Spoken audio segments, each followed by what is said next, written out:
started digging a hole for the Cuda on Saturday morning at 7 o'clock.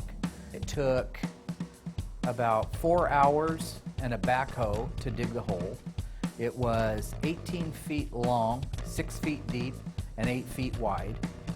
After the hole was dug, we had the tow truck back up to the hole and lower the Cuda down into it.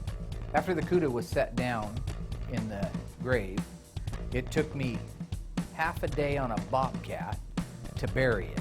That should have been my first clue that that might be a little bit of weight.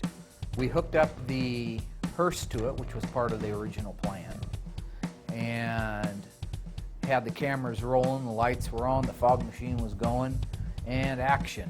Hit the winch, nothing. So we decided, oh, okay, well, let's take the hearse and hook it to the bobcat. So we hooked the hearse up to the bobcat, fired the bobcat up, put it in 4 low while it's hooked on to the front of the hearse, pulled on both of them, nothing. Wouldn't budge. That's when we started to think we might be in trouble. So ultimately we bagged it for that day. Came back the next day with the backhoe and driver.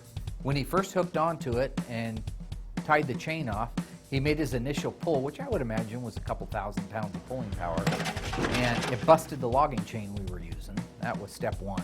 After that, we got it connected back onto the car. We had to dig down in the dirt, find the K-member of the car, wrap the chain around it, hook it back on to the bucket of the backhoe, got the camera set up in position, said, okay, roll.